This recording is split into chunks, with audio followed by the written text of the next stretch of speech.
Wrestling POV content and not be sued. Some audiences, your discretion is advised.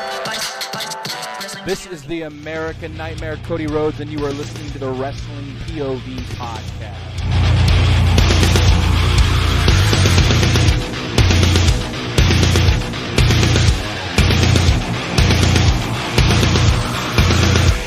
First and foremost, Tony, cut the shit. Holy Jesus. What's going on, fellas? We're back on the greatest wrestling podcast in the world, Wrestling POV. Yes, we are here, and I have to tell you guys, I've been keeping this secret until now. I wasn't allowed to say anything. I'm the one that's kicking down the forbidden door. I'm going to replace Bryan Danielson as Zack Sabre Jr.'s opponent. Oh shit. Here we go. God damn, you really jumped on a plane quickly. Yeah, it's me. Well, here we are tonight. I am your host, the $50 man, Clay Cummings. Tony is out of town this week. That's okay. We're still doing this. Joining me is the gentleman, Elio Canella. Yes, it's great to be here. And the special guest tonight, Ben Pierce. Ben, do we have a nickname for you yet? No. This is only the second time I've appeared on the show, so I don't think I've earned that quite yet. Oh, I got you. We need to find you a nickname. You know, to be on the show, you definitely need one. So, I'll have to think about that. There you go. Well, fellas, let's get right into it with one of our Facebook posts this week. We put up who is the better faction between the Bullet Club and NWO. And guys, we got some interesting comments here. So before I ask you, I'm going to read through these comments. Denny Howe said NWO all the way. Okay. Cody Swanson said NWO captivated the world. People have no idea who the Bullet Club is and what version it is. Well, I agree with the NWO part, but I feel like people know who Bullet Club is. If you're a wrestling fan, I would say for the most part. I know who Bullet Club is. I never got to see much of them, but I did hear about them. For sure. Well, of course we've heard about them because at one point they were in, WWE, ROH, NJPW. They were everywhere, and now a little bit in AEW as the Elite. But it's I will say I do agree with the point of I don't know which people are in which version because there's so many different divisions of it, I guess. Yeah, definitely. Our good friend Josh Sanders actually posted 2 comments on this. One of them being a GIF of Dennis Rodman and Hulk Hogan doing Too Sweet on WCW. So I'm guessing he's going with NWO. Right. And his comment is, this is a good one. The NWO made it to WWE, the biggest wrestling company in the world. And if you see any wrestling show, somebody got an NWO shirt on. Bullet Club is the biggest indie wrestling club ever, I would say. I absolutely agree. I agree too. And our last comment, Matt Novak, also said NWO changed the game, so hands down them. All right, guys, what are your thoughts on who's the better faction? Elio, you're up first. Oh, I'll go first. So, for me, I'm going to have to go with the NWO because, I've been there from the beginning. I was there the night that they formed. And I was sitting there with my friends, and fans were throwing garbage in the ring, so they changed the wrestling world. So I'm going for sure. NWO. Although, the one thing I didn't like was they were one group, one faction. Then they splintered off into NWO Hollywood, NWO Wolfpack, whatever other incarnation they had. Bullet Club's always been Bullet Club. It doesn't matter who was in and out. I agree. I agree 100%. I'm still going with NWO. All right. Ben, what's your take on this? I would have to agree with Elio on both of his points.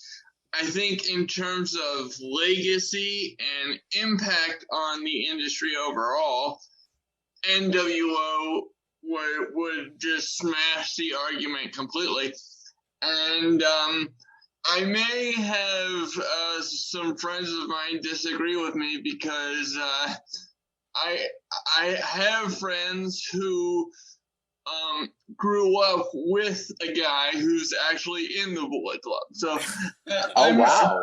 I may piss some people off with that, but just in terms of overall meaning to the industry and what it meant, especially bringing Hogan in and Hall and Nash confusing the hell out of everybody when they first showed up on WCW. I would have to say that. And also, you have to keep in mind, NWO was before social media and all that. Like they were really like breaking down the fourth wall. Like, what the hell is going on here? Nobody had any idea. So I think that makes it more special as well. Oh, for sure. Definitely. Back then, like you just said, you didn't have the social media. You never had the internet per se. It's like you guys didn't hear about this unless you were watching on TV. And, for me, I agree 100%. NWO, these guys changed wrestling in general. Like, there was nobody bigger than WWE at one point.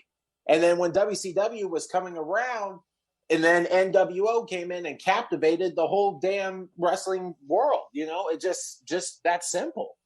I will agree with what Josh said. Bullet Club definitely is the biggest faction in indie wrestling. But really, Bullet Club hasn't really done anything in WWE or AEW. Like, they've had guys from Bullet Club come in, but as a faction, it's not really heard of. You know what I'm saying? Exactly. And that's where it's the difference of NWO and Bullet Club, because NWO was actually in WWE, biggest part of WCW, but even like Elio said, they had, what killed them is they had different spurts of NWO. It was getting hard to follow towards the end, but we even had the LWO and the BW. Exactly. Yes. That was bad. Blue World Order. That was terrible, but it was funny at the same time. I'll give that. It was funny. LWO, though, you got to admit, was awesome. Yes, yeah. I will fight you to the death regarding the LWO because the whole Lucha Libre is what really got me into wrestling in the first place. Like, me too, brother. Once I was old enough to really understand what was going on and the magic that is pro wrestling, and I saw Jushin Thunder Liger a little bit first, but of course the guy that really introduced me to everything Lucha Libre was Rey Mysterio. Yes. And I was like, holy shit. What's going on here? So, LWO will always hold a special place in my heart for that. Definitely, man. Definitely. So, yeah, that's our Facebook post, and we got a hot tag news. But right now, let's get into the wrestling news from around the world.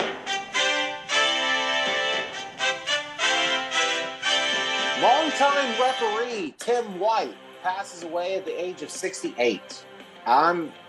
Guys, this is weird because we made a post here recently about who's the best referee of all time, and now we lost two of them. It's it's not funny, but it's what a coincidence. You know what I'm saying? It's sad. I know. I never got to see much of Tim White, but I do know he traveled around with Andre the Giant a lot. Yes. Yep. I heard about that too. And prayers go out to him and his family, and but may he rest in peace. John Laurinaitis has been placed on administrative leave. Bruce Pritchard will now be interim of head talent. Okay, can I take the lead on this one, please? Go for it. Because I have been biting my tongue on this all week long, and I can't contain myself any further. Bruce are feuding. I have a deep problem with Bruce Pritchard. And, okay. Because every single time I hear him speak, my skin crawls. Oh, really? Every time I read his name, my skin crawls. And it just, there's something about him that just gives me the absolute creeps. Wow. He is just, him and this, old boys club mentality just pisses me the hell off. Yeah. And we'll get into that in a minute. But specifically, Bruce Pritchard, I think I would have less of a problem with him if I didn't truly believe he was one of the biggest assholes in professional wrestling. Wow. Okay. All right. Honestly, I don't really know much about Bruce Pritchard, but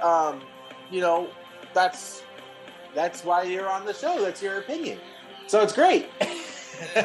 If you go back in and look up some Brother Love videos, you'll see what he's talking about. Because I really believe that Brother Love character, that's him. Yeah.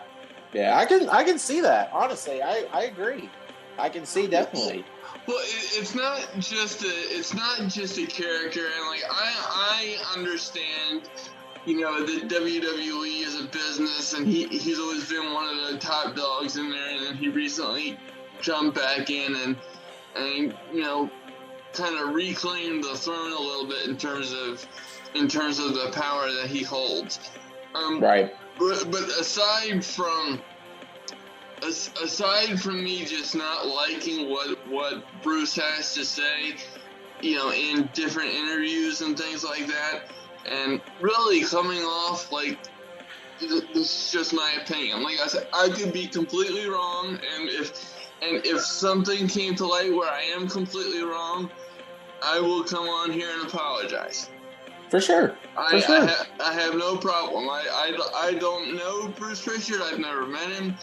But it's just from the impression that I get from listening to him on the podcast and all of this, like he deflects every single issue that people bring up to him. Like he has nothing to do with it, and that anyone that criticizes him or what WWE does couldn't possibly have a point because they're the big dogs and they always have been. Right. Oh, I agree with you. I do. Triple H apparently made a appearance at the Performance Center this week, saying he's back. Now, I hope so. I really do. I really hope so too, honestly, because NXT is suffering so bad since he's honestly left. But I want Triple H in good health. That's the one. Yeah. That's the one thing. If he's back, great. But if he's going to be sick or possibly, die, don't. Because it's not worth losing your life over, brother. Yeah, and that is my first and foremost concern. Obviously, we're all wrestling fans, but at some point you have to realize that there are larger, more important issues than professional wrestling, and for Triple H and just everything that he's done, I feel bad for him right now because I personally feel like he has had a bigger legacy since stepping out of the ring than when he was ever in there. And that's a big statement because trust me, I know who Triple H is. I'm not stupid. I'm very familiar with his career and what he's accomplished in the ring. So that is a big statement. But for me, NXT is what I respect him the most for. Right. In terms of the contributions to wrestling. Because that showed me that he really understood the business side of it and how to navigate that. It's one thing to be good in front of the camera and perform in the ring. But it's another thing when you can give back to the business and really show how much you care in the way that he has. For sure. So that's why I make that argument. Yeah. So Overall, do I think Black and Gold will be completely back? No. No. I don't. I think that ship has sailed. I think all you gotta do is look over on Wednesday night and you'll see half, if not 3/4 of what made Black and Gold special. So, so I think that ship has sailed. Would I like to see him have more influence? Yes, but not at the expense of his health. Yeah, that's true. Hopefully, like I said, hopefully he's in good health and can help NXT. But I agree. I don't think the Black and Gold's coming back. I think it's just going to be 2.0 from here. Hopefully he gets better. We're all hoping that. So, and my last bit of news, Bayley, I saw on Instagram today, is teasing us with a photo of her laying in bed with the Money in the Bank briefcase. I saw that. I was like, yes. So come back. We need Bayley back. Yeah, there's this one spot. There's one spot left after tonight. So yeah, one can dream, and I'll tell you what, if she does come back, you guys may witness a medical miracle, because I will literally rise up out of my chair and do a jig, and I just I would be so excited because right now, the women's division, and Elio, you and I have had this discussion over on our show many, many times, but the women's division has never been in a weaker position than it is right now. I'm not talking about divas there. I'm talking about women's division as we've known it since Charlotte and Sasha and Becky were introduced on Raw in 2015. I'm saying since then, the women's division has never been presented in a weaker state. So Bayley really needs to come back. She does. We miss her, man. Like, I don't think. And if she comes back at Money in the Bank, they have to give her Money in the Bank. Oh, absolutely. If she's coming in a surprise appearance, like, she's definitely got to win it. There ain't no doubt. Of course. Yeah. That's all we have for the news. We would have rumors, but Tony again isn't here with us, so we'll have rumors next week. I'm going to go ahead and go with injuries, and I got a bunch, so bear with me. First off, Rhea Ripley has a brain/teeth injury. Now, what? I'm sorry. I heard about the teeth, not about the brain. What the hell? Yeah, this report, I don't know, that I looked it up, and it said brain/teeth injury. Like I'm with you guys. I heard about the teeth, but the brain I'm kind of confused on. Like, if she has a concussion, just say concussion. Like, that's what I'm saying. Like, but it said brain injury, which I'm like, brain injury, let me tell you, folks, is considered, like lifelong disability. I have a brain injury, so I'm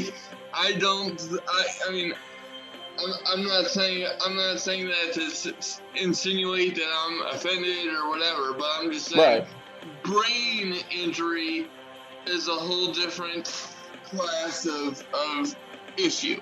So that's a large jump to make from concussion to brain injury. That website must have not checked their grammar, because I just looked up another one on Google. Said WWE star Rhea Ripley confirms brain and teeth injury. Yeah. This is clearly a much bigger issue than anybody's letting on right now, because until right now I've never heard brain injury with her. Yeah, so. I mean, like all week, that's what I've heard just about the teeth. And then today, when I was going over notes and that sort of thing, I saw a brain injury, and I'm confused on what that was. So prayers go out to Rhea. But yeah, that's all I got right now on her. Ridge Holland apparently has a knee injury. Matt Hardy has a knee injury. Buddy Matthews has a shoulder injury. Yeah. And here's another 3 people that I cannot find. They're hurt, but they either say unknown or I can't find anything about them. And that's Red Velvet, Kyle O'Reilly, and Bryan Danielson. Now, with Bryan, he came out, of course, on AEW, said that he was out of Forbidden Door and Blood and Guts, but I never heard what the injury was. Now, there was a report that I read also that when he was making his way out to Rampage, he fell on the stage and got his leg caught in the ramp. I saw that video, yes, and it was grotesque looking. Oh, really?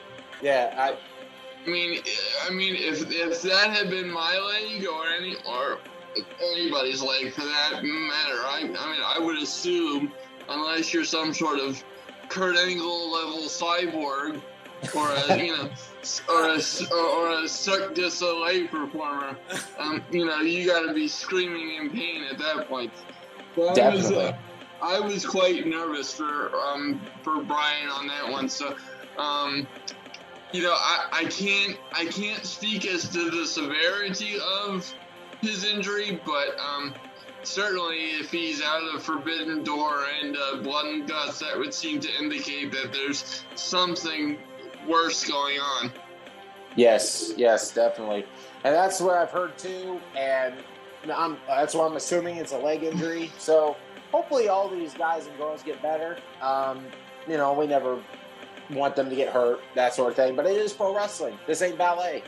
So Yeah, absolutely. And and we'll get further into this when we go over the Forbidden Door card. Yes. I don't know when you guys want to do that, but I'm still very interested in Forbidden Door because I'll be honest with you. For as knowledgeable as I am about a lot of pro wrestling, NJPW is a complete dark spot for me. Because I have just never. I've seen clips, mind you, but I've never sat down and been able to watch a show. Right. Well, Elio's the expert on New Japan. It's a chore even for me to get through 10-man tag. Then the second match could be a 6-man. Then the third match could be an 8-man. Tag matches we're gonna see. I know, right? It's exhausting, especially the G1 that's coming up. Right? Yeah. Well, and I'm a guy who grew up in what I would consider the golden age of tag team wrestling. But it's very clear that WWE doesn't place any value whatsoever on tag team wrestling. They came out on SmackDown tonight and were calling Usos the greatest of all time. And ladies and gentlemen, boys and girls, mammals, and everybody watching, I hate to break it to you guys. As good as the Usos are, they are not even in the discussion for the greatest tag team right now or the greatest tag team of all time. I'm sorry. Well, that's your opinion, brother. That's it. But having said that, do you guys agree with me, disagree, what? They're up there. I think they've shown that they are one of the best in WWE. So, WWE, yes, but I'm talking about overall. I don't think that they're on that level outside of WWE. When you bring in teams like FTR, the Briscoes, the Lucha Brothers. I already have my pick for the greatest tag team.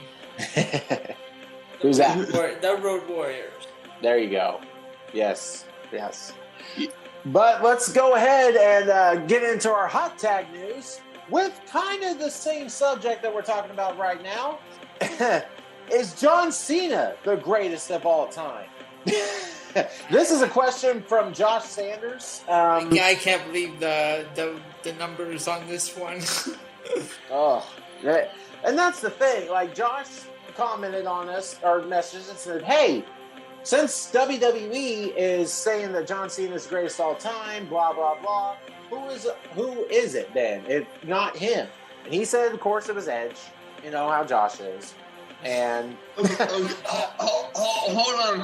on here, because now I admit I'm the new kid on the block on this podcast. I did do one guest spot with you guys back in February, and had a lot of fun doing it. By the way, thanks for having me back. But somebody has to clue me in. Why would he, or why does he? I'm not criticizing Josh in any regard, but why would he say that Edge is the greatest of all time? Edge is his favorite, and always has been. No matter, that's just I don't agree with it, but I understand what he's saying. Like, if you're a favorite pro wrestler of somebody, then just like me with Eddie Guerrero, I feel like Eddie was the best of all time. That is my opinion. But, I can't see anybody better than him. So Josh is kind of like that with Edge, and always has been an Edge head. So, because I'm an Edge head myself, but yeah. I am, and honestly I am. But I'm kind of, for me to consider someone the greatest of all time. That is a large, overreaching umbrella statement, and right. You have to take in a variety of factors. And by the way, Eddie Guerrero is on that list for me. He is on the Mount Rushmore of pro wrestling for me. Yeah. Well, thank you. Yeah, and the comment here are both from Josh. One of them is also a GIF of a guy pulling out his chair, ready to sit down. Like, have you seen that where the guy breaks out his chair and that sort of thing? And then his comment is, I thought long on this. So I think to the Gen Z, he is their GOAT. Can't convince them otherwise. But for me, I've been watching wrestling since '93, and I cannot and refuse to see him as the GOAT. Edge is greater than Cena, and I'll die on that hill happy. So that's where he is with Edge. Well, if you, let me say this, Clay and Elio, and then I promise I'll shut up and let you guys, come around, and then I will add my tidbit at the end here. But if we're talking specifically about Josh's argument between John Cena and Edge. Absolutely, I'm Team Edge all the way. Okay. Because, one, arguably, especially if the injury that took him out for 9 years hadn't happened, he would have been on the same level longevity-wise as Cena. Mm-hmm. I think he's definitely on the same wavelength in terms of legacy as Cena. Right.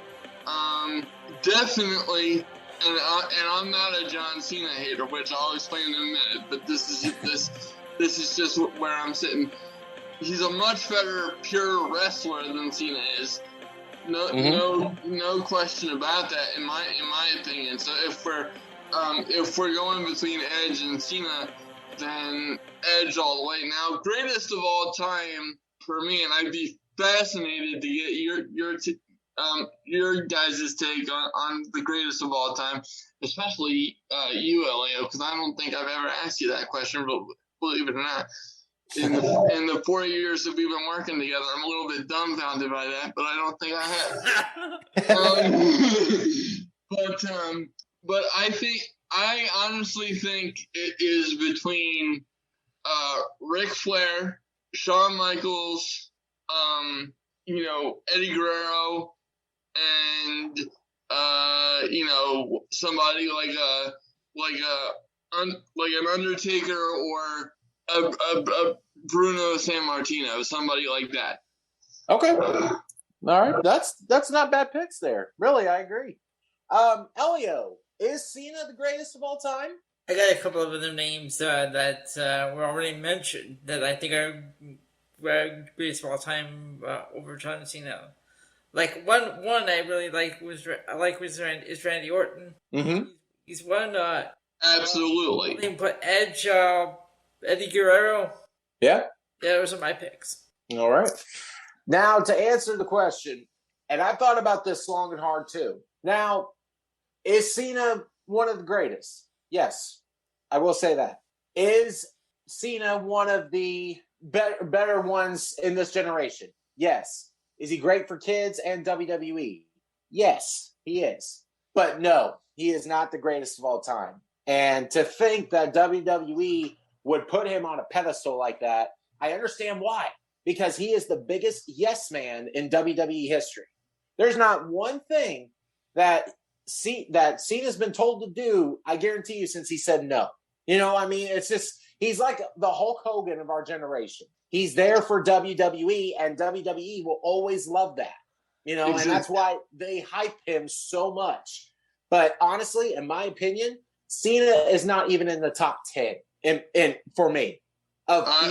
When you say greatest of all time, that's just, there's so many guys that could be considered the greatest of all time that you can't just narrow it down to one. It's like I'm saying. I'll say he's good, not the greatest of all time. Right, and I'm not saying he's bad. Like, he is good. I will give him his props. But to say he's the greatest of all time, there's just too many people to narrow it down to. You know what I'm saying? It's just... Yeah, I 100% agree. And even when I'm mentioning my, current Mount Rushmore, that is, like, interchangeable depending on what my thought process is when I'm categorizing that. Right.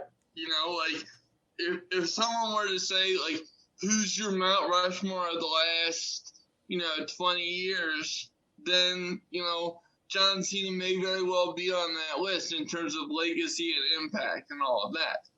Sure. I have more respect for him as a human being than I do as a wrestler. I do too. He's done a lot of good things for people. I think he is a much better human being than he is a wrestler. Yeah. I find it funny when he's compared to Hulk Hogan. One, because it is true, but he has just as much of a limited moveset as Hogan. So I find that comparison to be absolutely hilarious, if not historically accurate. Right. But we're on a limited time frame before we got to jump out and jump back in on this Zoom thing as I'm looking at it. But closing comments. Everything is subjective when it comes to the greatest of all time, and you could make compelling arguments for a number of guys, in my opinion. But I don't think Cena is in that conversation if we're honest with ourselves, because Clay, I have to agree with you. I think it's because John has been Mr. WWE, Mr. Vince's bitch boy, and I don't mean that in a negative fashion. It's just for him. I would have to say it's true. Yeah. But Elio, what are the polls for Cena? And I forgot to ask about Bullet Club and NWO. Oh, okay. So let me pull up the Bullet Club one first. Okay. But yeah, okay, go ahead. So for Bullet Club, we have 85% went with NWO and 15% went with Bullet Club. Okay. And for the John Cena, 82% said yes, he is the greatest of all time. And 18% said no. What? Wow. Okay. All right. And on that note, I need a second to collect myself, so we'll be right back once we can jump back in a Zoom call. All right, let's take a break. This is the hardcore legend Mick Foley, and you are listening to the Wrestling POV Podcast. Hey guys, this is Kevin Owens. Make sure to listen to the Wrestling POV Podcast. Take it easy, guys. Maybe I'll end up on your show one day, who knows? But if I do, I'll probably end up taking the whole thing over, and then it won't really be your show anymore. So maybe it's not a good idea. Who knows? We'll see how that works. All right, and we are back, and we have t-shirts available. 7 different designs, $19.99 each, available at ProWrestlingTees.com/WrestlingPOV. And now it's time to get to this week in wrestling. Clay, let's get Raw. All right, we're going right into Monday Night Raw. High points. I had to give it to the first match. It was Becky Lynch, Asuka, Alexa Bliss, Liv Morgan, and Carmella. I thought this was a decent match. Now, if you ask me if Carmella should have won, no, if you want my honest opinion. But it was still a good match, so I had to give him the props. I got a question. Is it just me, or is Corey Graves annoying on commentary whenever Carmella's up there? Oh my God. It's like he turns into another level once his wife is on there. It's like... Yeah, but I get it. They're married, but it's like, dude, like, tone it down a bit. It's like, you're exactly. You're over the top now. Like, you're happy, but... Sure. Jeez. Oh, I agree 100%. Well, I'm sorry to cut you off, Clay. Go ahead. I'm sorry. No, you're good. No, go ahead. But and the other thing too is, like, I get they're playing a character and stuff like that. So and they have this. I don't know if it's still going on. Do they still have that web show where they talk about sex all the time and that's all they talk about? No, do they their own reality show or something? Yeah, I think it's a YouTube series. Okay. Honestly, I have no clue. I've seen like the previews for it, and I agree with Ben. It was nothing but, we'll be doing the bet. I'm like, no, nobody wants to hear that shit. No. So I don't know if it's still on. That's another high point I gave to Bobby Lashley in that gauntlet match. And I'm not the biggest fan of like gauntlet matches per se, but this made Bobby look good going against Alpha Academy and Theory, which Theory wasn't long. I understand that, but Alpha Academy really took it to him. So I enjoyed that. And I also gave a high point to Becky versus Asuka at the end. It was a great match. And, with Becky losing, and I understand why. Asuka needs to be Money in the Bank, but guys, if you agree with me, say so. If not, I don't care. Becky needs to go back to a babyface. This heel version of Becky is just not. It's not working anymore. At first, it was getting there, but this heel Becky is just starting to wear off on me. It's time for her to go back to babyface. What's that? And her promos. Yes. It's you know what it is. Here we go. Elio already knows. I saw the time on our show, so it's nothing new to him. But let me give you an education here, Clay, and I think you'll appreciate this based on what you had to say. Okay. I have always been a Becky Lynch guy. Okay. I think in the ring she's been awesome, and I think all of her other characters, whether it be the last kicker or when she even that was a little cringe, but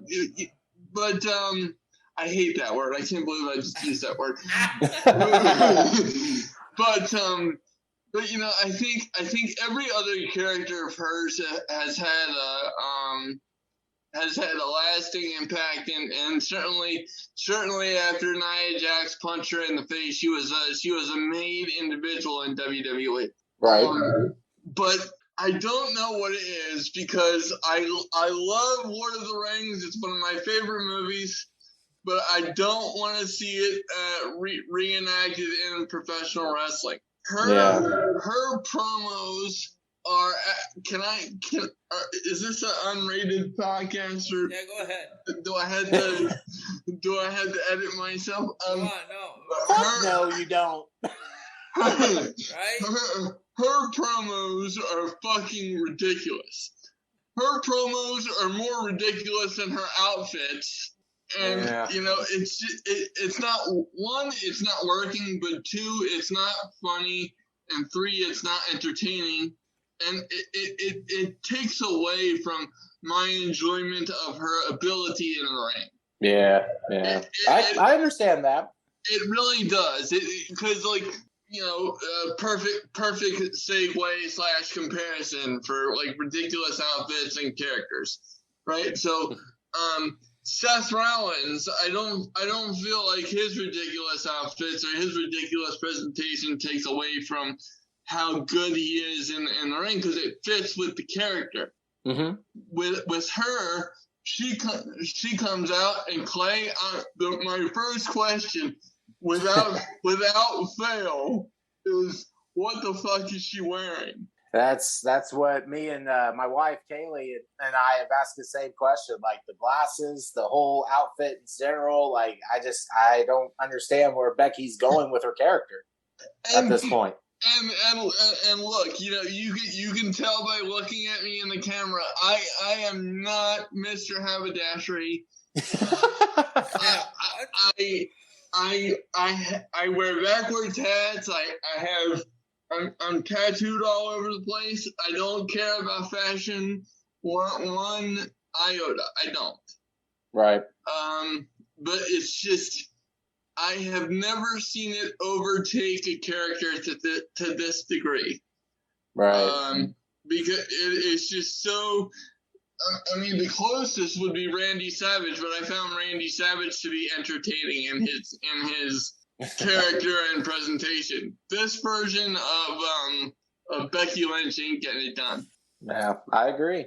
At this point, let's drop the outfits into Mount Doom and hit reset. There you go. I can't do it. Low points of Raw, I had when Mr. McMahon came out randomly to announce John Cena is coming back. What? Okay, first of all, why? When you've been plugging that Cena's coming back, right? We get that. Why do you? Every week. Yes. Why in the world do you need to go out in the ring for 10 seconds and Cena's coming back and that's all? Can I answer that, Clay? Because I think I legitimately have an answer. Okay.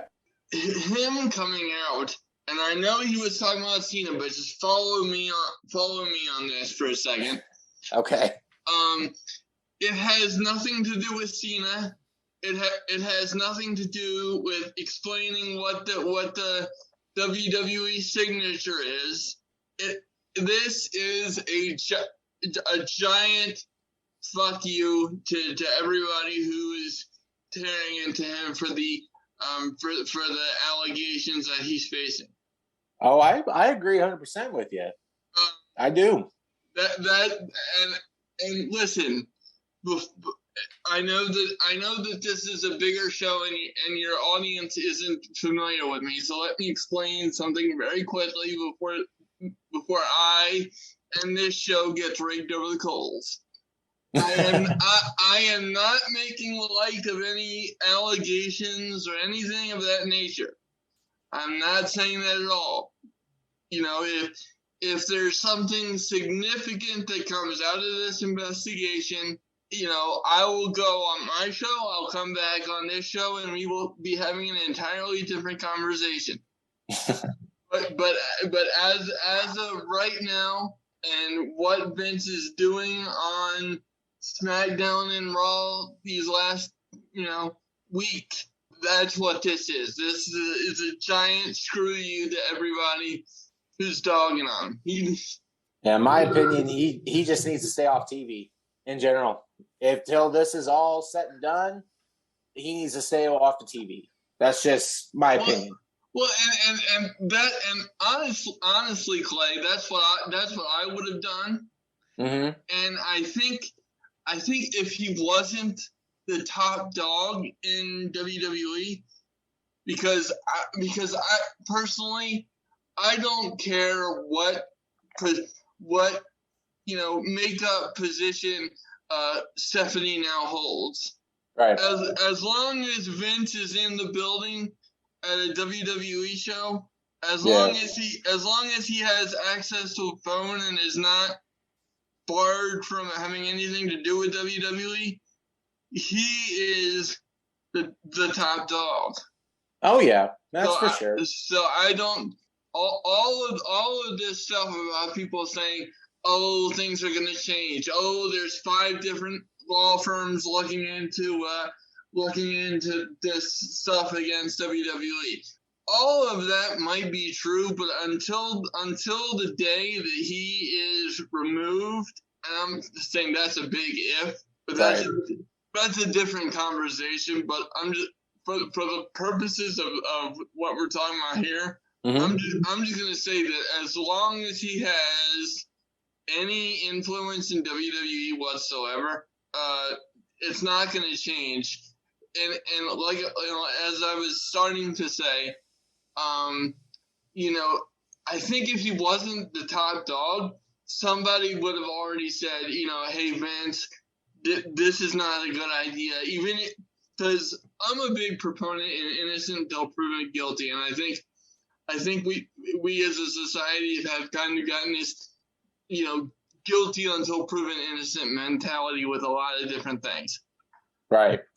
But it's just like somebody in the back should have said, hey, Vince, I understand, that naturally you want to buck against this for whatever reason, but this is just not a good look because even with the fans that were cheering him on SmackDown and stuff, I posted on Twitter when he came out, I'm like, this is not a good look for Vince.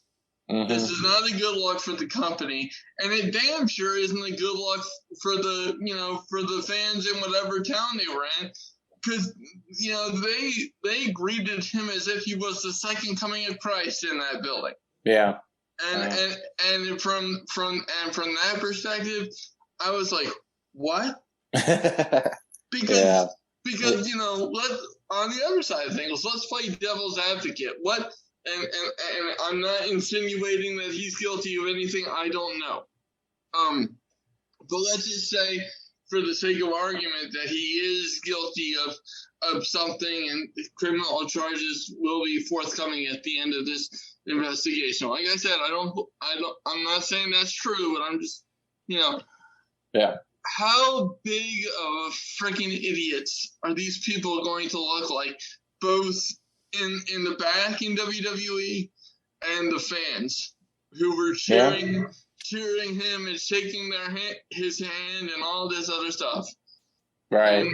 And now you got this meme of him jumping into space when he was jumping off the steps. This stuff is not going to end well for Vince. If he keeps going in this direction, even if he's innocent. Yeah. I guess we'll just see what happens. But it's like, it's almost as if Clay and Elliot, like, I'm tired of talking about it. At this point, I don't even want to hear the name Sasha Banks. I don't want to hear the name Vince McMahon, because it's just like, tell me something I don't already know, and then I will listen to what you have to say. If we want to turn this show into Judge Judy, you got to bring me something of substance here, not hearsay or the opinion of the IWC. So it's just getting a little old, and I want to move on. Yep. And another low point I had was Omos versus Riddle. Omos is getting better. Just the matchup with Riddle, it just didn't click with me. So I had to give that a low point. Elio, what did you have for Raw? So for high points, I had, of course, the women's 5-way at the beginning of the show. The gauntlet match, Becky Lynch versus Asuka. But I also had to give it to Ben. Hear me out. I had to give it to the Elias segment. Yeah, that was actually pretty good too. Remember. Hold on. Remember last week I said I'm sure they pre-recorded videos before they had him change his look. Oh yeah. because they knew they would have to explain themselves. But the way they pulled this off was brilliant. It really was. I will, and I will say that I have not been ever a big fan of Elias or this whole new gimmick that he has with Ezekiel. That being said, they're not brothers. I'm just playing. They're going to be tag team champions. Clay, did I burst your bubble live on the air? Did I? A little bit. I always thought they were brothers. Like what? What's going on? Clay, we've been had this whole time. I know. Crazy. But I will surprise you by saying that was my high point of the entire show. I thought that was very well executed, and and even though I don't necessarily like Kevin Owens being stuck in this kind of mid-card situation, because I'd much rather see him in a world title scenario. Me too. I have to give him credit because he has turned this into something that is entertaining. Yes. And I give him credit for that. Definitely. What was your low points? So low points. I had Riddle and Omos in that Vince McMahon segment, and okay, I said I liked the Gauntlet match. That was my high point, but the low point was just like a theory. His promo in the ring. Yes, that too. Like, why are you on a platform for one, and two, the whole muscle fake. Like, I get it, you're ripped, great, but you don't need to pose. Like, I don't want to see that. Like, sorry. Enough with Lashley when he was with Leo Rush. Oh, absolutely. Yes, that's what I was gonna say. So, Ellie, do you have anything else to add, or can I jump on here? Go ahead.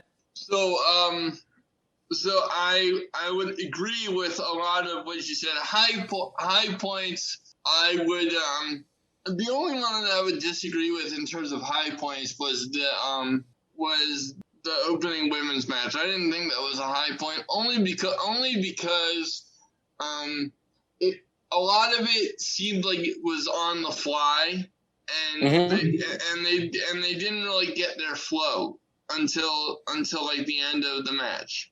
And then the other thing was Carmella winning was completely random. So I'd have to give that a low point for that reason, because it's kind of like both world title situations on the women's side just don't make any sense at all. Like, you got Natalya, and now I'm supposed to take Carmella seriously as a potential title holder. I don't think so. Right. But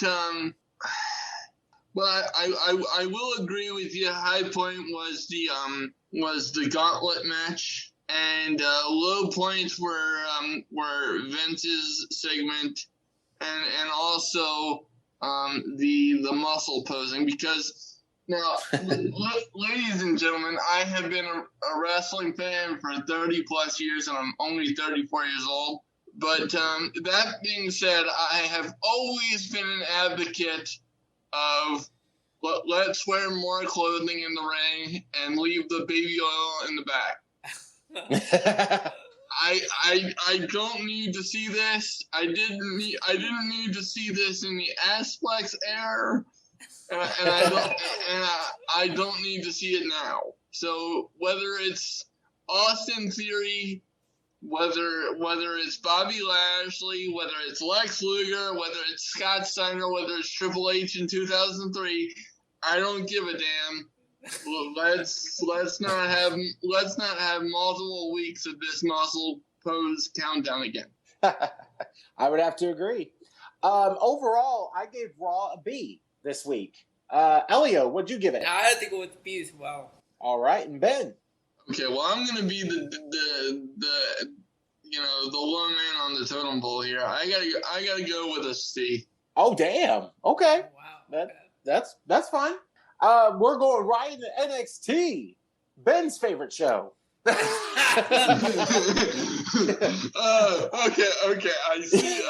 I see you've been having conversations with Elio that I have not been aware of, but just a little bit.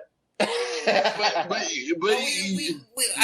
had to have you watch it because we didn't want you feeling left out of the conversation. No, right. I 100% I understand that, and for the last 2 weeks I have watched it. Last week I was interested in Fabian Eichner's new character and how that was going to turn out. So I talk about that. Definitely. I checked that out, and then I watched this week's NXT specifically for this. I am 100% prepared for that. Well, there you go. High points, I'll go right into it. I gave it to Grayson Waller for Solo Sikoa. I thought this was a good match. With Grayson winning, though, I don't really understand because Solo is supposed to be top of the marker in NXT, in my opinion. Grayson, is decent. I'll give him his props. But why did he beat Solo clean? That's my only thing. It's like Solo is supposed to be top of this right now. But it was still a good match. Another one I gave to was Carmelo Hayes versus Tony D'Angelo at the end of the show. Carmelo retaining, and hopefully, as this went down, Legado gets away from this family bullshit that is Tony D'Angelo. I'm really hoping because they are dragging Legado down with them, and it's just at the end of that match, did Legado look like they were walking away from the family? Yes. Yeah, that's what it is. To me, this seemed like the dissolution of them as a unit, which now, obviously, as my two co-hosts just explained to you guys, I do not watch NXT on a weekly basis. I can't. I tried, but I just can't. I don't find it entertaining in the least when you compare it to the NXT of old. I really don't. I don't understand why this so-called 2.0 is taking place. But having said that, in terms of high points and low points, if I could do mine now, then I would have to agree with Clay on his. And I would also in terms of low points, good Lord, can someone please explain to me Tiffany Stratton? She's gotten better. I will admit she's gotten better than when she first started. Yeah, she was bad when she first made her debut. And also Lash Legend. I'm not really digging on that. I don't think anybody is. I don't get it, and I'll even extend the question. And I'm not saying that this is a low point, but watching NXT was a educational experience for me because I don't watch it on a weekly basis. Right. No, I'm a red-blooded straight guy. I understand the appeal of Toxic Attraction. Okay. But having said that, I don't understand why they are positioned on the card the way that they are. Yeah, I mean, I can someone, aside from the obvious, is there any logical wrestling-based argument that can be made? Because I'm not seeing it. Yeah, I mean they're decent. I think I don't think they're the greatest, but like to me, the rest of NXT, like the women's division, is just like developing. I feel like, and to me, Toxic Attraction is a decent group or a decent faction in their women's division. Now, I see a couple like Cora Jade coming up, Roxanne Perez coming up. Those two can go against Toxic Attraction, knock them off their pedestal. But before them, I just didn't see it. It wasn't realistic to me for anybody in the women's division to beat Mandy or Yeah, the other two. Yes, I couldn't remember their name. I about said Priscilla Kelly, but I'm like, that's not JC right. Jane. JC Jane, there you go. Sorry, the name's all messed up. and to me, don't get me wrong. I'm not blind. Mandy Rose is drop dead gorgeous, but to me, it's like the Destiny Child effect. Everybody was looking at Beyonce, and I'm leaning over in the other direction, looking at Kelly Rowland. But JC Jane is just and Gigi Dolan. I'll take those two before Mandy Rose. Call me crazy, but Yeah. We're like, hello. But yeah, I'll lead that to my other low point. It was Toxic Attraction getting a challenge by Roxanne Perez and Cora. Like, I just didn't feel like this was very good, honestly, in my opinion. Like Ben said, it just wasn't there for me this week. I don't know really what it was. I can't really explain it. But then you had Carter and Chance come out and then fight, Perez and Cora Jade, which that messed everything up too. So I gave that a low point. I also gave a low point to Lash Legend versus Fire. Alba Fire. Man, Alba Fire. That's another one. Kaylee Ray, ladies and gentlemen. Kaylee Ray. That is her goddamn name. Yeah. I'm sorry, Clay. You don't know me nearly as well as Elio does. So I please don't misunderstand me. I'm not trying to be an asshole. You're not. That's good. But Clay, let me explain to you my rage over my absolute I'm aghast at these name changes. Number one. And number two, why in the name of the wrestling gods do you need to change someone like Kaylee Ray? I agree. God. I agree. And you know what? In the same NXT UK vein, why in the hell are we having this situation with Doudrop and Nikki Ash? Like, please. Yeah, stop. I don't know. Yeah, just Lash hitting her with a bat, causing a DQ. Like, you couldn't have Lash lose. Like, really? That wouldn't have hurt her any if she lost to Alba Fire. And that's hard for me to say because, gosh dang, I want to say Kaylee Ray. I'm like you, Ben. I hate it. Why? Now, granted, the argument, and I'm going to show you that I still pay attention, even though I don't watch the show in its entirety. Now, I saw the segment where Kaylee Ray poured spaghetti on Mandy Rose. Mm-hmm. And don't ask me why. I don't know why. I don't know what possessed me to watch that. Dad would have been fuming if he saw that. Well, he's you guys are Italian. That's perfectly understandable. But mixing spaghetti like that, how dare they? well, I kind of agree, but when I saw that, I was like, why in the hell is Kaylee Ray doing this? I don't know. I don't understand it, and furthermore, there's a lot I don't understand about NXT in general. That's why I'm asking you questions and I'm trying to be a student of the game here. Pardon me.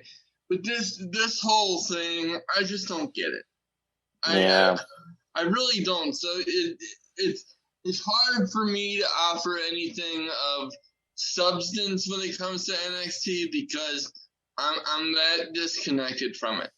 Now, I will say I do like guys like Solo Sikoa and Grayson Waller's kind of growing on me a little bit, and there are a couple other guys. Carmelo Hayes being my favorite of the entire crew down there right now. Right.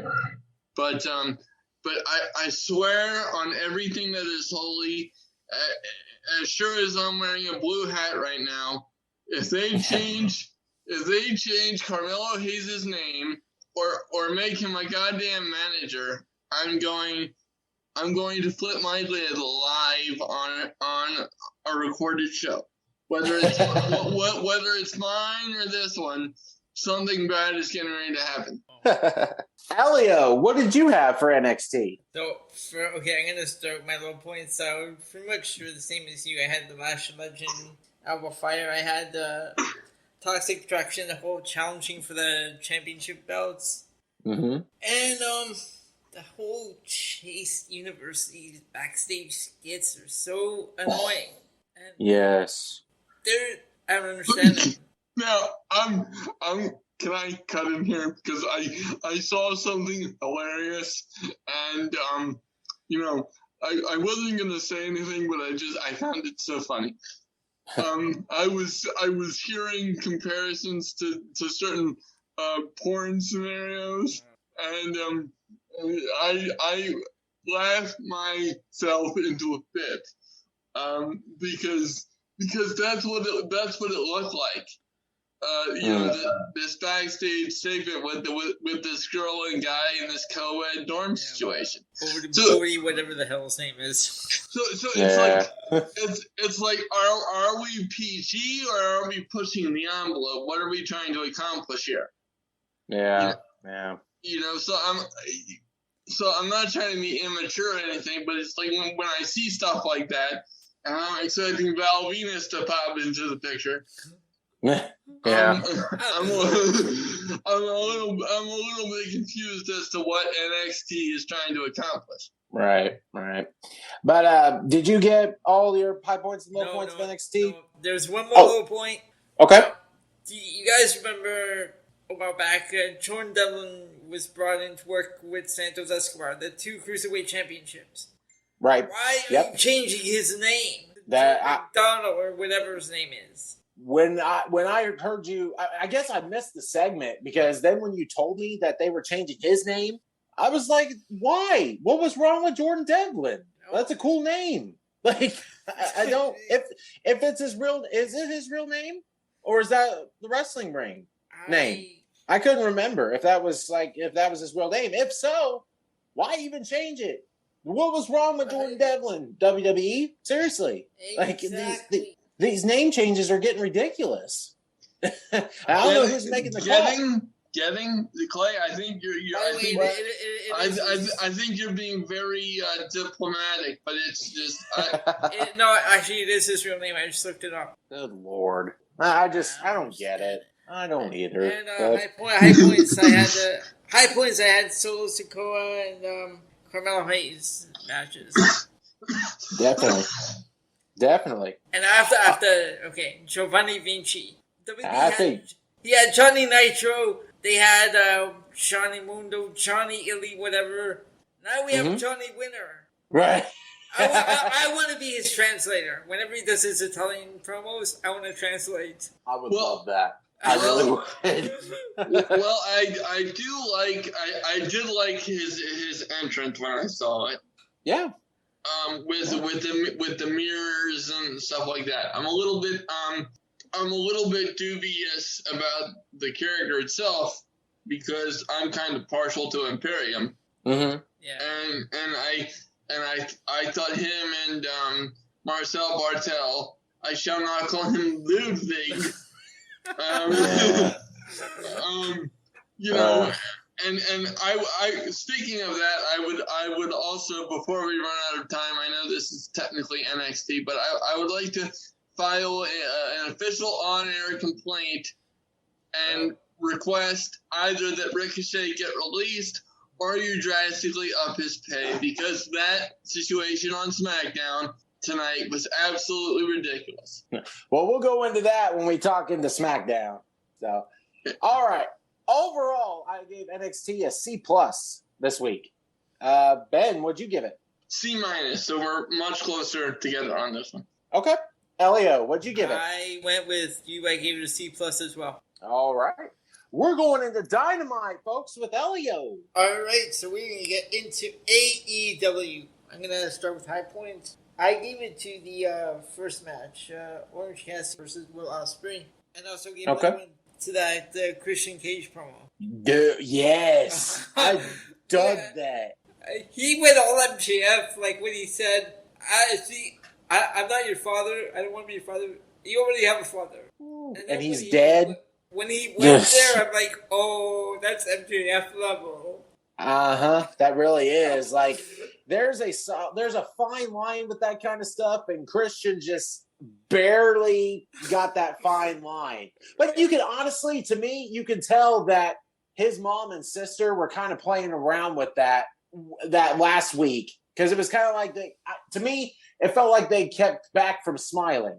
You know what I'm saying? Like they were part of it. So I agree with you. That promo was awesome. All right, and another one I gave to was Adam Page and Silas Young. Okay, it was a good match too.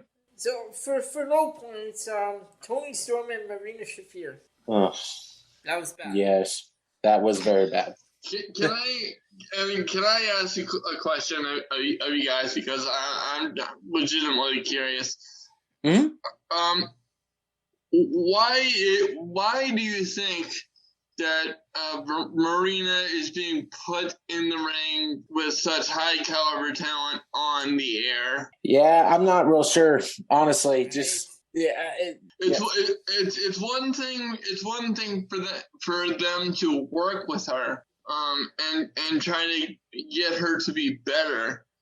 Mm-hmm. But it's another thing when you're putting this on national TV, because to me, every time I've seen Marina Shafir, whether it be in NXT or whether in AEW, it is just blatantly obvious to me that as of right now, she doesn't belong in a professional wrestling ring. Mm. Because let me explain something to you. If you can, this is just from my perspective as a fan, okay?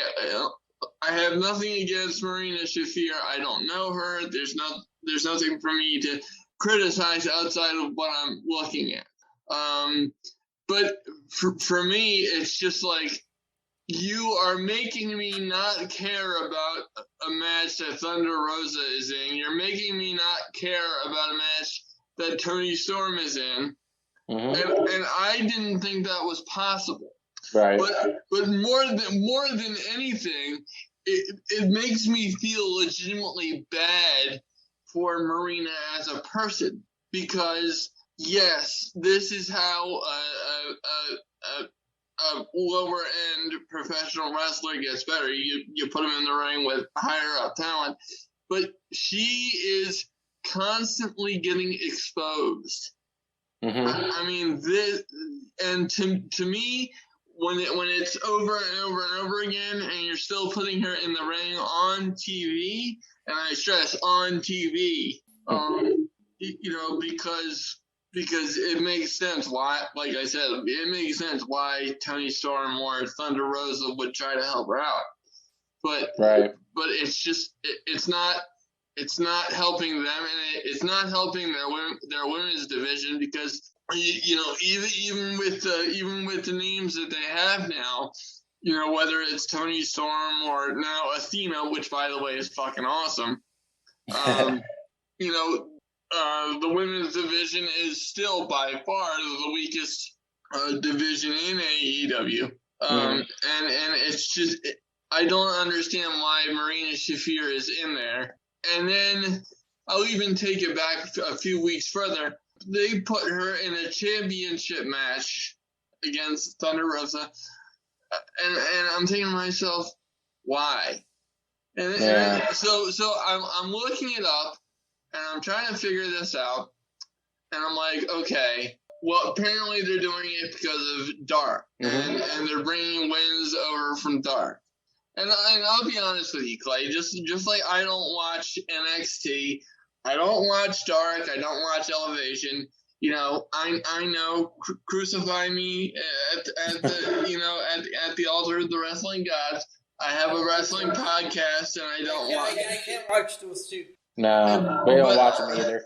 but okay, so I feel a little bit better. But it's just, I have to be selective with what I watch because otherwise I'd get burned out and I wouldn't want to do stuff like this anymore. Right. Because it gets to the point where I need to do my own thing, but that's neither here nor there. But it's just like, why, if she needs to be on Dark, she's there for a reason, because she's not good.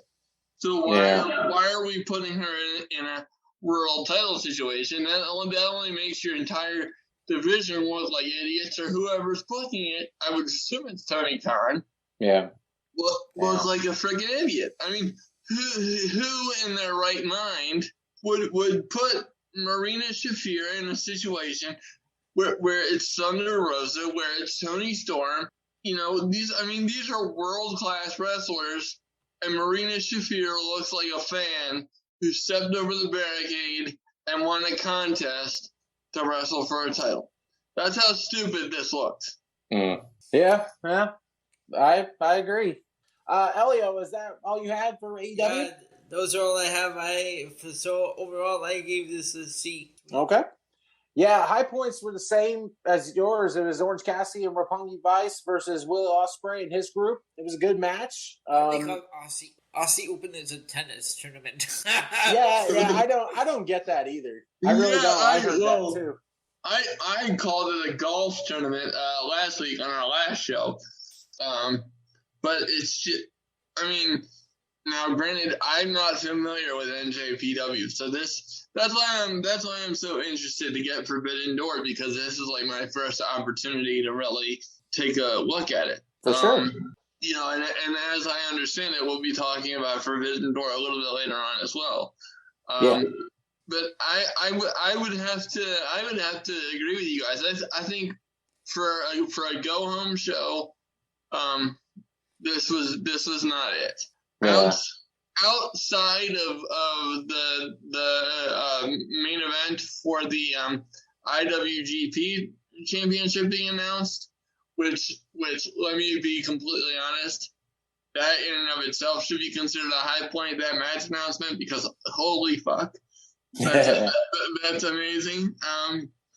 But for this to be a go home show for a cross promotional, and this is an overarching question for your audience as well, so rhetorical, but do you guys and gals understand how rare a cross promotional show is? Yeah.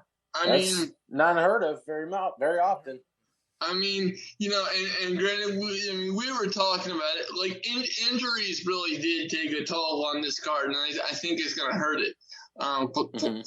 Quite frankly. Now, if we get who I want to get in at Forbidden Door against Zack Sabre Jr., I have two options that I would really like to see, and if one of those shows up, I will blow a gasket of happiness. But outside of that, this is honestly just a shot in the dark for me to see what NJPW really is. And I think that's going to be the case for a lot of different people this weekend. Yeah, for sure. Because one more thing. Okay. Because I saw this thing with Matt Hardy where he did an interview with somebody, and he was like, I don't know what the appeal is for NJPW for the American fan. And that was a good point, because outside of Okada, I'm going to be honest with you, I hadn't heard of Minoru Suzuki before he came to AEW. I didn't. I did some research on him, and I understand why he's such a big deal. I was more concerned about his hair. But it's a very legitimate question, and for some of these injuries to have taken place the way that they did, I think it's going to hurt the show overall. So we'll see if this becomes a regular thing for AEW and New Japan. But we know that AEW and Impact partnership didn't last long, so it'll be interesting to see if a similar fate awaits NJPW. For sure. And my other high point was Malachi Black versus Penta. I thought this was a good match with Malachi winning. So, solid matchup there. Low points I gave to, like we said, Marina Shafir versus Tony Storm. It just wasn't good. And really, I wasn't that into it. Ben, what'd you have for Dynamite? So, I really liked the first match. Number one, because I hadn't seen Orange Cassidy in so long. So it was good to see it. And I think he's getting lost in the shuffle of all these major signings and things like that. So I was glad to see that he was back.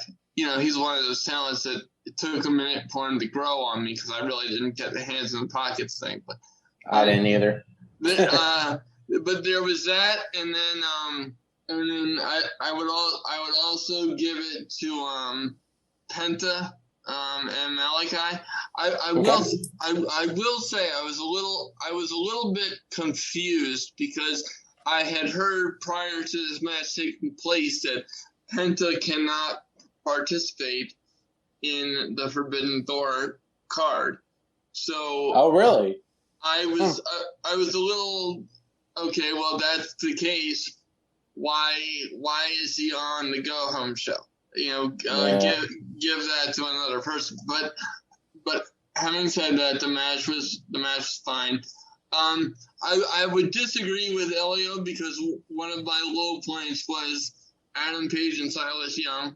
I was disappointed with that because I'm, Ring of Honor prior to it being sold to Tony Khan was my backyard promotion. I literally live 20 minutes away from their old headquarters.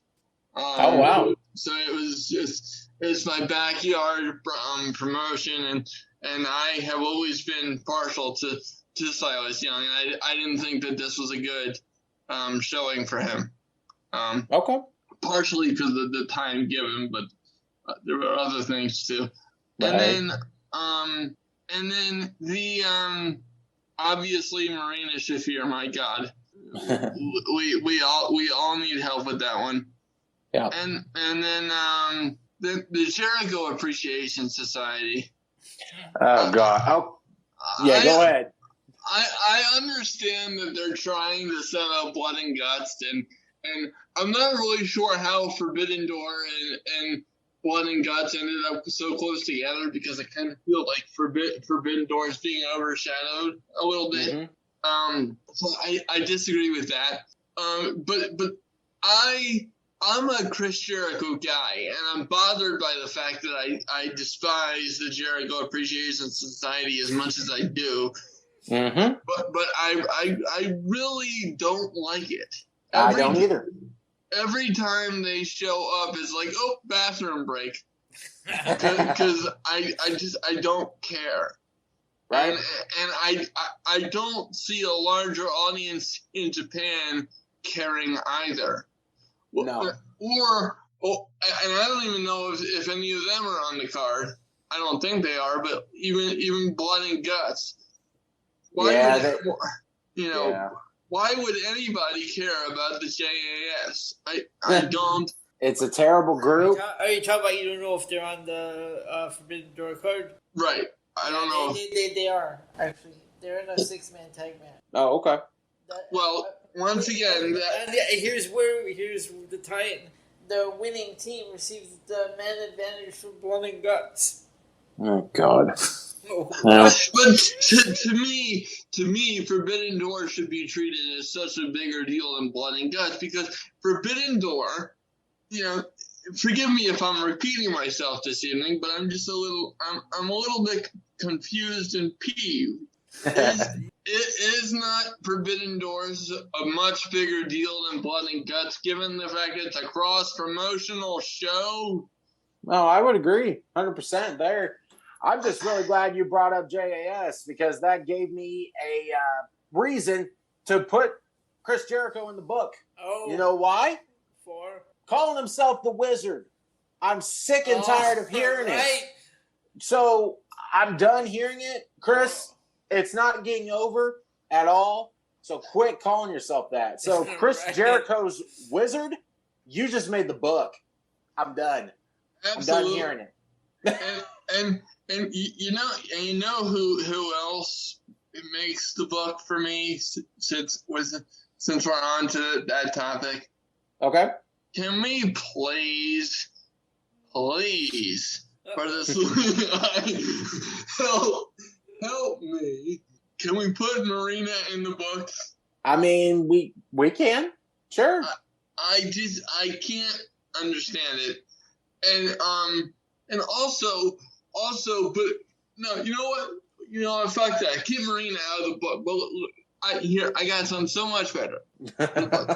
This concept that AEW needs to learn: time management. All right, we can do that.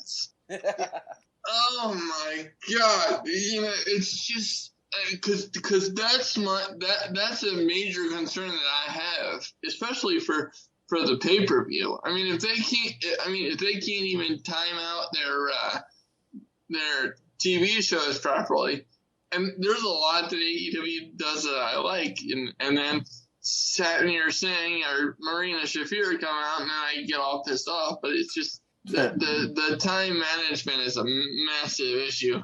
Yeah, for sure. Overall, I gave Dynamite a C this week. I'm with Elio. Gave it a C. Ben, what'd you give it? Same. C? All right. Now we're going into SmackDown with Ben. Yeah. Oh, yes, sir. Oh my goodness! Thank you so much for giving me a segment on this show. I really do appreciate that.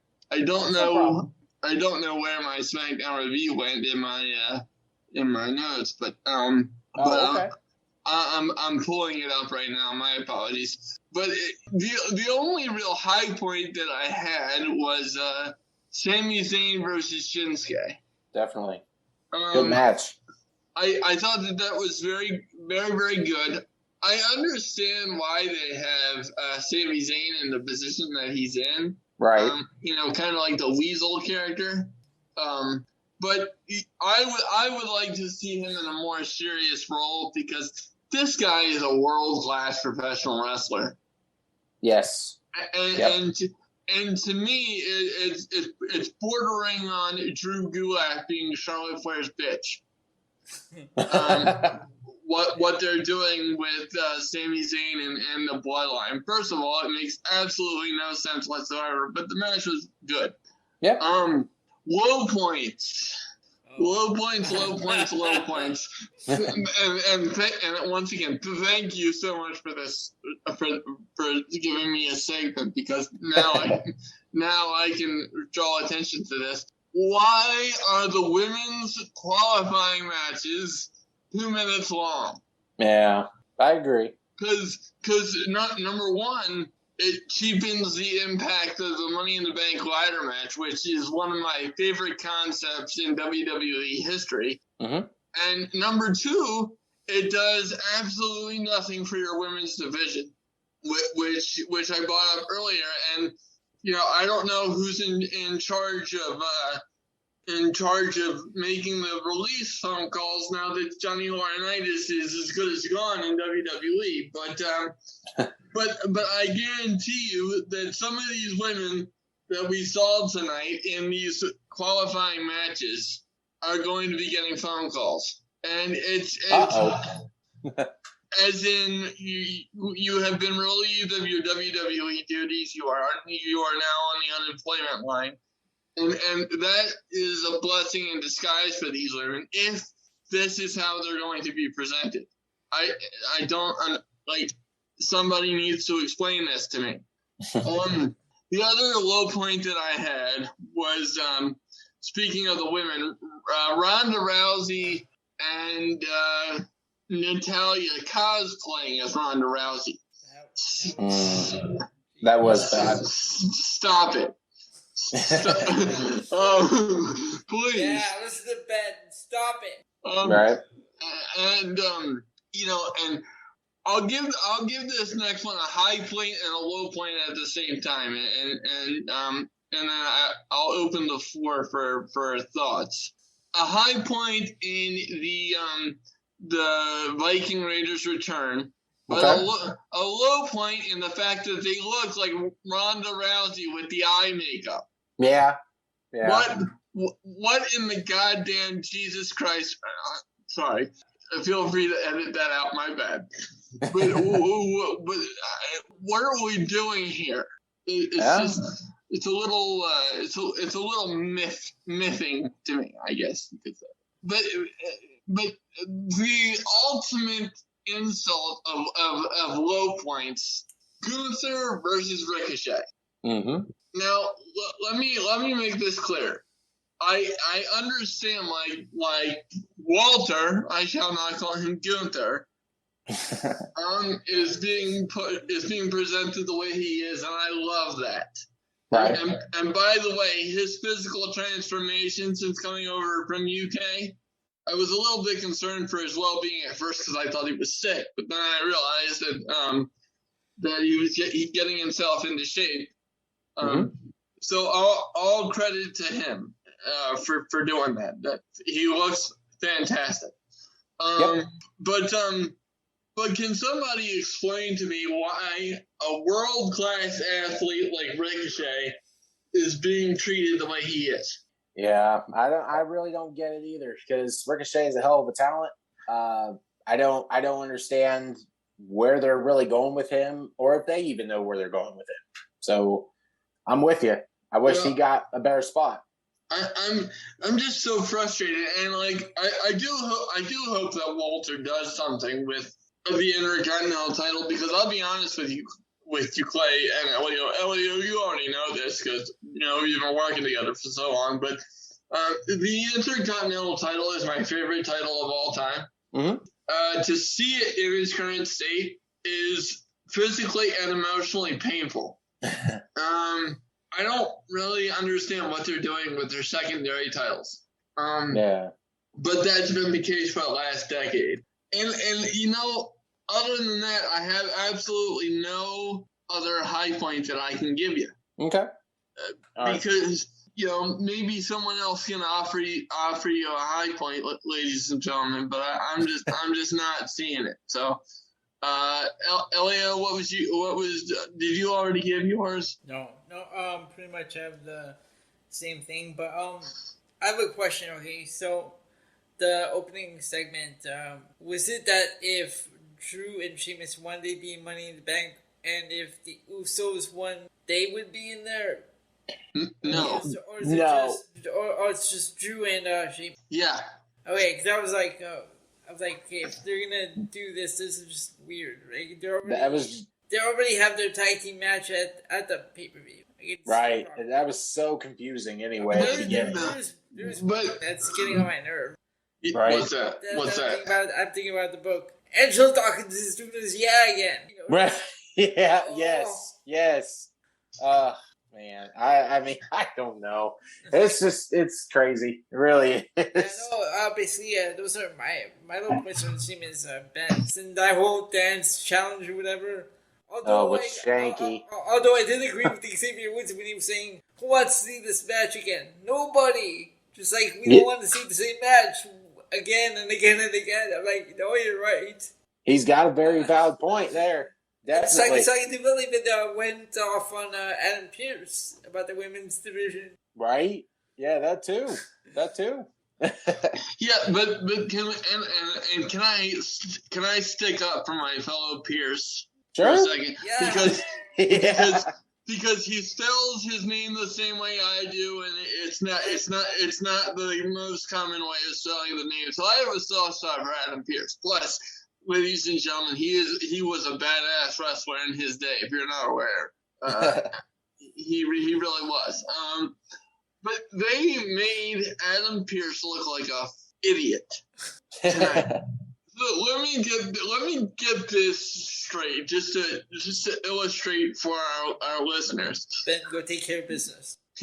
Well, trust me. Is the leash officially off? Okay, very good. So you mean to tell me that coming into this episode of SmackDown, Drew and Sheamus were already in the Money in the Bank match, right? And prior to them getting into the Money in the Bank, they lost their official Money in the Bank qualifying match was a DQ, correct? Yes. Well, there was, what do they call it? A tie kind of deal where neither one won or lost. Okay. Count out. Oh, okay. Because I saw Sheamus, he was in the stands. Yes. Okay. Well, that's what I thought. So originally I was like, okay, well, usually I would complain about something like that, but I'm not going to this time because Drew McIntyre already is scheduled to face Reigns at Clash at the Castle, so that makes sense. I'm not going to bitch about that. Then they made an idiot out of me again. Classic WWE. Because they're gonna do it again. So that's what we got. And so he came out last week talking about Adam Pearce, my fellow. I want to say it with you, but I can't. He's your relative. Just say he's your relative. Cousin right. Adam. Cousin Adam. There you go. No, I want to help you here, but you're being consistently made to look like an idiot because then you put him back in the match last week, only to take him out at the beginning of the evening tonight. Right. Now they're back in. I mean, it's just like in, out, in, out, in, out. It's like the old DX promo with Cocky from South Carolina. I mean, it's just ridiculous. Yeah. I mean, I agree. Pick a direction and stick with it. Yep. Because it makes your on-air talent look stupid, which I don't appreciate, regardless of who it is. And two, it insults your fans' intelligence. Yeah. For me, high points was the same as your guys. Shinsuke Nakamura versus Sami Zayn, really good match to start off the show. I will always put a high point for these two. Sheamus and Drew McIntyre versus the Usos. I had to give it to them. They had a solid match. Like the concept, yes, I agree 100% was messed up. I will agree with that. Just getting in, that sort of thing. But the match was still good. So I gave that a high point. And my other high point, Pat McAfee challenging Corbin. Oh, yes. That's another high point. Oh, that guys, awesome. Pat can cut a fucking promo. I'm down for that match. Yes. I love me some Pat McAfee. I've been his number one fan ever since he's coming in WWE, and he has shown that he's a damn entertainer and a hell of a wrestler. I 100% agree with you, man, because when he came in and was doing that starting that program with Adam Cole, I was like, no, please, God, no, whatever you do, no. Give him a chance. But you have to admit that I had based on history, I would say I was justifiably dubious.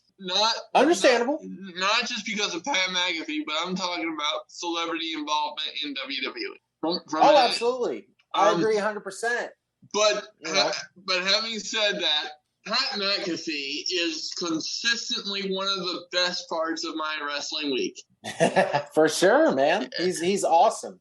And on top of that, I've really gained respect for him by listening to his podcast because he genuinely does care about the business. He is a genuine fan, and also what he's had to say about Michael Cole on numerous occasions, helping him out. He just comes off like a class act. So obviously you want to cheer for him.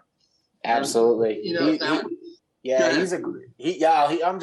I was just wanting to, praise Pat more just because he's that good of a person. And I've never met him personally, not yet anyway. I mean, he is around the Indianapolis area where I'm from, and just he's great. Just anything he does, he turns to gold. I mean, you just saw him in the NFL. You saw him in this podcast. You saw him in WWE. Anything he grabs a hold, like, tell me another celebrity that comes in or an athlete and cuts promos and matches like he does. It's bar to none. So it's almost unheard of. It is, and I just loved it. So I'm really looking forward to Pat McAfee versus Corbin. So and let me tell you something, ladies and gentlemen. I hate Baron Corbin. It's just from a personal level, we're both watch guys. So from that perspective, I don't know what Baron Corbin's real name is, but I'm with you there. But from an in-ring perspective, please, no. Yeah, and low points also, I gave same thing. Natalya and Ronda segment, I thought this was stupid. Like we already went over that. And my other low point was this whole Max Dupree segment that keeps getting cut off, or you basically have killed LA Knight. You really have. This is Veer Mahan all over again. Bingo. They're gonna put it off week after week that we're not gonna care. Exactly. That's where exactly this is going. You're talking about the male model crap. And you know what? LA Knight, Max Dupree, whatever you want to call him, he does do a pretty good promo in the back, but he needs to be in the ring. He needs to do something for us to even, care. And right now, WWE ain't showing that. I gotta say, if Seinfeld... And that's my ultimate problem. I have to say, yeah. if Seinfeld were on today, he'd be cast as a close talker. I mean, that's how close he gets out of call with them. Right? Yeah. Overall, though, I gave SmackDown a B- this week. So it was an okay show for me. Ben, what'd you give it? I'd have to give it a C+. Okay. And Elliot? I went with a C+. All right. Now we're going into a segment where we pick which show was the best this week. So it was which show was best for you guys? I have to go with Raw. Okay. Ben? Surprisingly, I would have to agree. Monday Night Raw? Yeah. All right. It doesn't matter what I say because 2-3. But you know what? I would agree with Raw. I think Raw had the best show this week. So Raw goes up another notch. Elio, what's the scores right now? All right. So scores are Raw is winning with 7, NXT has 0, AEW 2, and SmackDown 1. Oh, wow. Okay. So, how often do you guys reset the standings for this? Well, it's a year long. So we'll go through the year. And then until WrestleMania, and then after WrestleMania, we restart. Okay. So Raw is pretty much dominating right now. which surprises me because I think SmackDown is consistently the worst. Okay. But Raw is just. I guess I take Raw more personally because that's supposed to be your flagship show, and it's just sinking faster than the Titanic. But that's just me. Yeah. Well, we'll just see what happens next week. Okay, guys. Now we're going to go over Forbidden Door, and unfortunately, we're not going to have a pay-per-view points game this week due to stuff going on and that sort of thing. But you know what? We'll still watch the pay-per-view and give our predictions for each match. And I'm going to go over the card right now, and we'll give our predictions.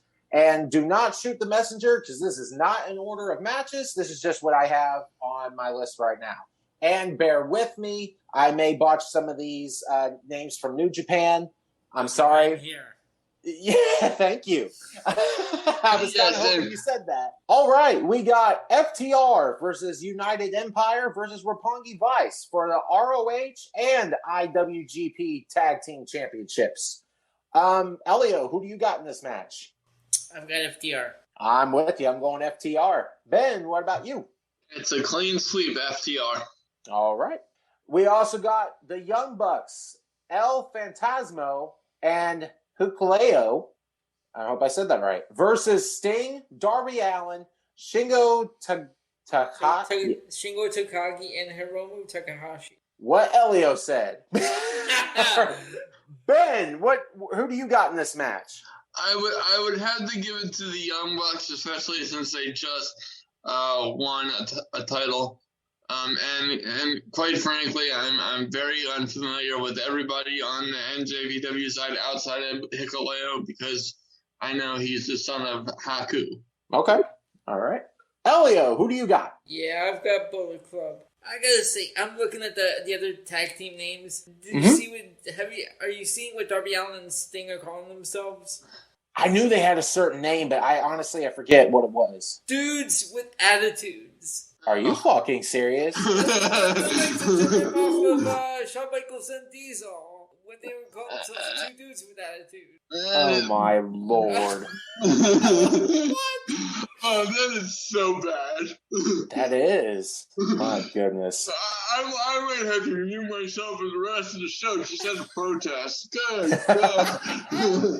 No, I agree with you. It's clean sweep. I'm going Bullet Club. Hopefully dudes with attitudes don't win this match. I can't believe I'm saying that. I really, wow. Well, wait till you see what Swerve and Keith Lee call their team. Oh, Lord. What's that? I shudder to imagine. Swerve in our glory. Oh, my. Oh, That's even worse. God. What in the world is going on? I don't get it. All right, next match: Will Ospreay versus Orange Cassidy. I'm going with Will Ospreay in this match. I think he's gonna win. Elio, who do you got? Will Ospreay just won the championship, so I'm going with Will Ospreay. All right, Ben. Will Ospreay. All right. Next match, we got Zack Sabre Jr. versus mystery opponent. Okay, so for this match, pick a winner. And who's going to be the mystery opponent? Elio, who do you got? I'm going to just throw this name out there. I'm going to put Johnny Gargano out there. Okay. You got him winning? It has to be. If it's always a mystery opponent or whatever that always manages to come out with the win. Yes. And Ben, who do you got? So I want it to be Johnny Gargano. If it's not Johnny Gargano, I'm going with Cesaro. Okay. And either way, I'm just going to operate based on who I want it to be. I want it to be Gargano, so my pick would be Gargano. Okay. And I would have to agree. As soon as I heard about this mystery opponent being Brian's friend, that sort of thing, I think this is Johnny Wrestling's coming to AEW. So I'm going to say Johnny Gargano, and he gets to win over Zack Sabre Jr. So that's just me. Next match, we got Chris Jericho, Sammy Guevara, and Minoru Suzuki versus Eddie Kingston, Wheeler Yuta, and Shota Umino? Shota Umino. That one. Unfortunately, I'm going to go with Jericho, Guevara, and Suzuki to win this. So I'm not saying that proudly either. Elio, who do you got? Same, and it's leaning more towards because Suzuki's on that team. Because I don't really care for Jericho and Guevara. Yeah, I agree. Ben, what about you? I'm gonna go with Eddie Kingston's team because I feel like they need the victory because they've been getting their ass whipped. That's true. And on top of that, remember, Ortiz is Eddie Kingston's guy, and he got his head shaved already. So I can't really see them taking 2 L's. Yeah, I agree. Especially ahead of Blood and Guts. And this is the one I was talking about earlier, where the winning team gets the advantage of Blood and Guts. Yes, for sure. Next match, we got Thunder Rosa versus Toni Storm for the AEW Women's Championship. Ben, who do you got? Thunder Rosa, and please book her better as champion. I agree. I'm right there with you. Thunder Rosa, and hopefully she gets better on it. Elio, who do you got? I've got Thunder Rosa. All right. Next match for the All-Atlantic Championship. Miro versus Malachi Black versus Clark Connors versus Pac. Elio, who do you got? I've got Malachi Black. Okay. I'm going to go with Miro to win this match. Ben, who do you got? I got Miro. All right. Next match. Can I add a caveat because I feel compelled? Sure. In a perfect world, I would want it to be Pac. Okay.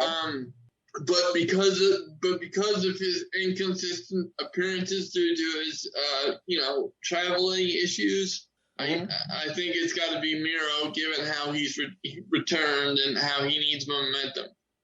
Yeah. Also, I'm waiting on the trios tag team titles. So I think those are going to be put on Malachi and the rest of the House of Black.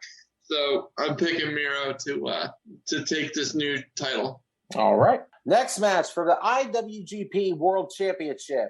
Champion Jay White versus Okada versus Adam Cole versus Adam Page. I'm going to go with Jay White to retain here. I'm just going to go with that. Elio, who do you got? I've got Jay White as well. All right. And Ben? I got Jay White because he just won it 2 weeks ago. Why would they take it off him? That's what I was thinking. And the main event, Jon Moxley versus Hiroshi Tanahashi for the AEW World Championship. Ben, who do you got? Well, interim world title, but Jon Moxley.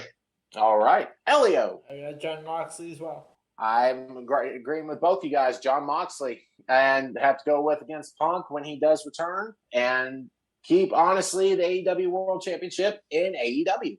That's just how I feel. So if you have Moxley versus Punk, when Punk does come back, do you still put the title on Punk? I would. I honestly would. Just give him a run with the World Championship. Yeah, I agree because I think MJF is going to take the title from Punk. Oh, okay. Well, I guess we will see. Basically, what we're going to do now it's not in front of me, but we have a thing called the book. And it's what we do is post the most ridiculous things that happen in the week of wrestling. And we do it just for have a good laugh. But unfortunately, with Tony being gone, I don't have the book in front of me. I apologize for that. But we put a couple things in the book tonight. So next week, we will put them officially into the book. Also, we do a 5-second shuffle game where Elio, yes, I am currently the champion, but we will not do that right now because Tony's not here. So I'm retaining and holding on to my baby for one more week. Keep that belt, keep that championship warm. There you go, yes. Because it's coming back to... I got the black hat this time. I knew there wasn't going to be any 5-second shuffle championship this week, so I wore the black hat. There you go. I'm actually wearing a different hat myself. I got the FC hat that I normally wear on the show. It's honestly my sister's college, but Tony gave me the idea. It's Forever Champ now. Instead of Franklin College, it's now Forever Champ. So that is my 5-second shuffle hat. All right. Very good. So I gotta wear it. And I guess that's it for the show, isn't it? Yep. Yeah, just about. All right. Well, everybody, thank you for listening, and we'll see you guys next week. For more content and more craziness that happens on this show, I would like to thank Ben for coming on, and we appreciate it, man. Thank you for showing up and giving your opinions, and it was a great show. And thanks for having me. Absolutely. So that's it for the $50 man, Clay Cummings, along with the gentleman, Elio Canella, and remember, there is one universal truth, and that is that WWE stands for Walk with Elio. Ah, yes, that's perfect. We got to get a shirt for that, man. I would buy it. So would I. Yeah, and the guy with no nickname yet, but we'll figure it out. This has been Ben Pierce. Thanks for having me, and I'll see you next time. All right. Love, peace, and wrestling. We'll see you guys next week. Peace out.